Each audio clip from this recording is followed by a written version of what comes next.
तो हेलो दोस्तों, कैसे हैं आप लोग। आज हम आपके लिए ये चैन the ruler of infinite realm के एक और न्यू अमेजिंग एपिसोड के साथ आ गए हैं। तो आपने अगर इसका पिछला एपिसोड नहीं देखा तो पहले जाकर उसे देख लें, लिंक आपको डिस्क्रिप्शन बॉक्स से मिल जाएगा और वीडियो को लाइक भी कर देना। तो चलिए बिना किसी देरी के न्यू एपिसोड को स्टार्ट करते हैं। एपिसोड की स्टार्टिंग में हमें ये चैन और वहाँ पर किंग जू को दिखाया जाता है जो गेट के बाहर खड़े हुए होते हैं अभी तक, और हम देखते हैं कि वहाँ पर जैसे ही जो ये चैन को गले लगा लेती है, ये चैन वहाँ पर अपनी स्पिरिचुअल पावर्स को एक्टिवेट कर देता है और उसी के साथ ही वो इस गेट के अंदर चला जाता है। गेट के अंदर जाते ही हम देखते हैं जो किंगजू होती है वो कहने लगती है कि अभी तो मुझे छोड़ दो, तुमने अभी तक मुझे पकड़ा हुआ है, मैं समझ आ रहा है या नहीं। ये बात सुनकर वहाँ पर जो ये चैन होता है वो किंगजू को छोड़ देता है और कहने लगता है कि सॉरी, मैं तो तुम्हें छोड़ना भूल ही गया था। ये बात कहते ही वहाँ पर हम देखते हैं जो ये चैन होता है वो कहने लगता है कि बस अभी हमें सीरियस होना होगा। मुझे लगता है कि यहाँ पर कुछ ना कुछ जरूर है क्योंकि यहाँ पर काफी ज्यादा अजीब सी किस्म की स्मेल आ रही है। ये कहते ही वहाँ पर हम किंगजू को देखते हैं जो वहाँ पर इसी चीज को देखती है और कहने लगती है कि ये चैन जल्दी यहाँ पर आओ, यहाँ पर पता नहीं क्या है। तो देखकर वहाँ पर हम ये चैन को देखते हैं, वो कहने लगता है कि ये तो ब्लड स्टेन है और ये बिल्कुल फ्रेश लग रहा है। बात कहते ही वहाँ पर हम देखते हैं कि जो किंगजू होती है वो कहने लगती है कि ये हमारे सीनियर एल्डर का है। सीनियर एल्डर ने मुझे यहाँ पर आने के लिए मना किया था, मगर मुझे लग रहा है कि सीनियर एल्डर को जो डाई आर्मी के पर्सन है वो यही इसी केव के अंदर ले गए हैं और वो भी डेथ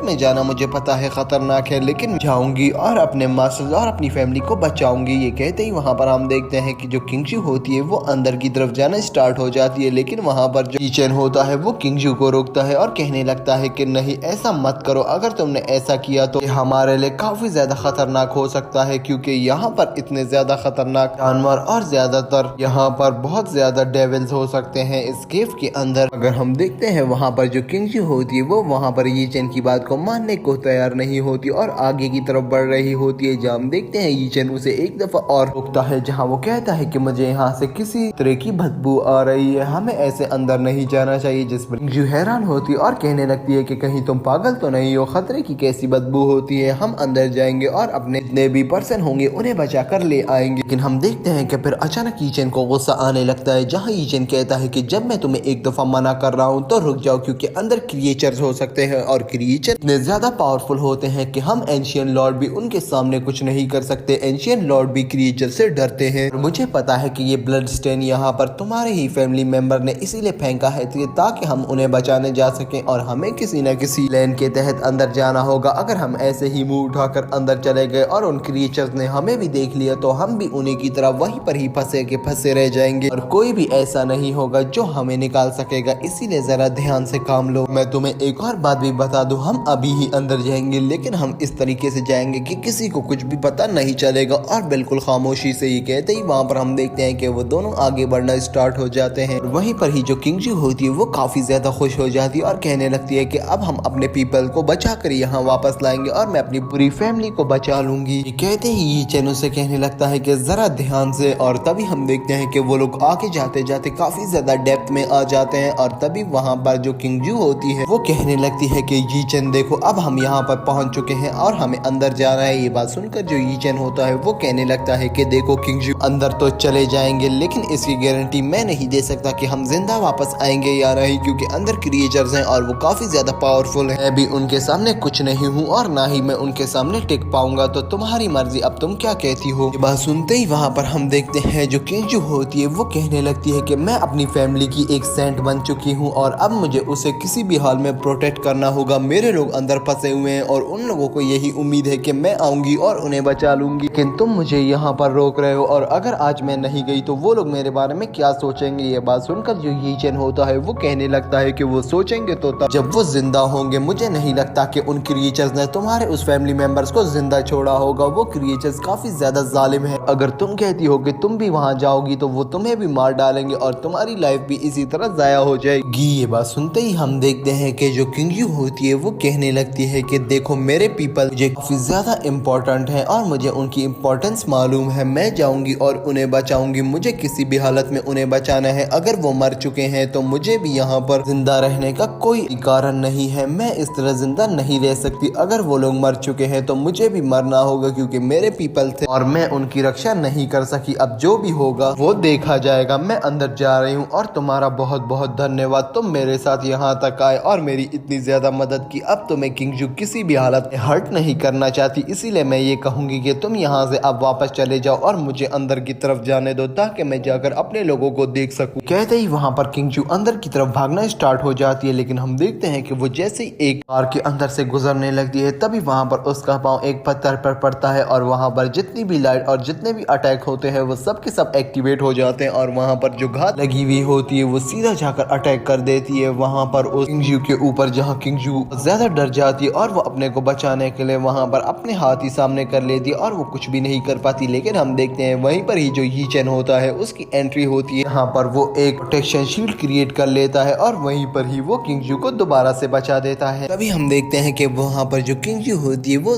थैंक्स करती है और कहती है कि तुमने एक बार फिर मेरी बचा दी, तुम्हारा बहुत बहुत धन्यवाद, तुम जा सकते हो। मगर वहाँ पर हम यी चेन को देखते हैं जो कहने लगता है कि नहीं, मैं ऐसे कैसे यहाँ से चला जाऊँ, तुम्हारी लाइफ काफी ज्यादा खतरे में है, मैं तुम्हें यहाँ पर बचाने आया हूँ। एक जेंटलमैन का काम यही है कि वो किसी भी जोर व्यक्ति को प्रोटेक्ट करे और इसीलिए मैं बिल्कुल वैसा ही कर रहा हूँ और अब मैं यहाँ से नहीं जाऊंगा तुम्हें जब तक मैं नहीं बचा लेता। ये कहते ही वो वहाँ पर किंगजू के साथ अंदर जाने स्टार्ट हो जाता है और वहीं पर ही वो अपनी तारीफें करता है, जहाँ वो किंगजू से कहता है कि मेरे जैसा खूबसूरत पर्सन आज तक तुमने देखा है या नहीं, जिस पर किंगजू कहने लगती है कि अब बस करो अपनी ये बातें करना। और वहीं पर ही हम देखते हैं कि जो किंगजू होती है वो काफी ज्यादा ही हो जाती है और कहने लगती है कि मुझे लगता है कि ये जितना ज्यादा ठरकी है उतना ज्यादा अच्छा भी है। और वहीं पर ही यी चेन उसे अपनी स्टोरी बताता है, जहाँ वो कहता है कि पहले तो मैं काफी ज्यादा अच्छा एक स्पोर्ट्समैन था, लेकिन उसके बाद मैं स्पोर्ट्समैनशिप से बोर हो गया और मैंने स्टडी करना स्टार्ट कर दी, यहाँ तक कि मैंने एस्ट्रोनॉमिकल, ज्योग्राफी, ह्यूमैनिटीज और मैथमेटिकल, केमिस्ट्री ये सब बुक्स पढ़ी, लेकिन आखिरकार फिर मैं उनसे भी बोर हो गया। उसके बाद मैंने ये फैसला किया कि मैं अपने आप को इतना ज्यादा पावरफुल बनाऊंगा कि मैं इस वर्ल्ड के लिए सर्व कर सकूं और इस वर्ल्ड में जितनी भी मुश्किलात आएंगी उन सब को मैं सॉल्व कर सकूं। हमारे एरिया में 3000 ईयर को एक वार हुई थी और उस वार में मैं मरने ही वाला था, लेकिन मैंने उस वार में ये सोचा कि अगर मैं आज मर जाता हूँ तो आगे कोई भी जस्टिस और कोई भी ह्यूमैनिटी की साथ नहीं देने वाला, इसीलिए मैंने अपने आप को उस वार से निकाला और आज देखो मैं सब लोगों के काम आ रहा हूँ, जिस तरह मैं तुम्हारे काम आया हूँ आज। यहाँ तक कि मेरे अंदर जो पावर्स थी और मेरे अंदर जो गॉड एंशिएंट की पावर है वो ब्रोक हो चुकी है, लेकिन मुझे अपनी स्किल्स पर अभी भी भरोसा है कि कोई भी पर्सन मेरे सामने आ जाए तो मैं उसकी हड्डी पसली एक कर सकता हूँ। अब तुम बिल्कुल भी चिंता मत करो, मैं तुम्हारे साथ हूँ आखिरी पल तक, मुझे तुम एक काइंड हार्टेड पर्सन लगी। ये कहते ही वहाँ पर किंगजू भी खुश हो जाती है। वहीं पर ही यी चेन कहने लगता है कि बस अब तुम्हें सिर्फ मिशन पर फोकस करना है। ये बात सुनकर किंगजू कहती है कि मेरा मिशन क्या है, मेरे लोगों को जिन लोगों ने मारा है बस मैं उनसे खाली अपने लोगों की डेड बॉडीज छीन कर ले आऊं, ये तो मेरा मिशन नहीं हुआ ना। ये बात सुनकर जो यी चेन होता है वो कहने लगता है कि नहीं, तुम उन लोगों की बॉडीज नहीं लाओ बल्कि तुम उनकी बॉडीज लाओ जिन लोगों ने तुम्हारे लोगों को मारा है। बात करते करते वो लोग आगे पहुंच जाते हैं और आगे हम देखते हैं कि एक स्पेसशिप जैसी चीज खड़ी हुई होती है, जिसे देखकर किंगजू वहां पर परेशान हो जाती है और कहने लगती है कि यी चेन ये क्या है। हम यी चेन को देखते हैं जो खुद उसे देखकर हैरान हो गया होता है और तभी वहां पर जो एनर्जी रिलीज होती है उस चीज से उसे देखकर वहां पर वो यी चेन कहने लगता है कि ये तो डोंगसा है, हमें इससे बचकर रहना होगा। इतना ही कहने की देर होती है तभी हम उस डोंगसा को देखते हैं जिसकी स्पिरिचुअल पावर एक्टिवेट हो जाती है और वो सीधा अटैक कर देती है वहां पर उस किंगजू के ऊपर। और वहां पर यी चेन कहता है कि किंगजू जरा ध्यान से। इसी के साथ हमारा ये एपिसोड एंड हो जाता है। तो दोस्तों आपको आज का ये इंटरेस्टिंग सा एपिसोड कैसा लगा? अगर एपिसोड अच्छा लगा तो प्लीज वीडियो को लाइक कर देना और शेयर करना मत भूलना। तो चलिए दोस्तों मिलते हैं किसी अच्छी और नई वीडियो के साथ, तब तक के लिए दोस्तों बाय।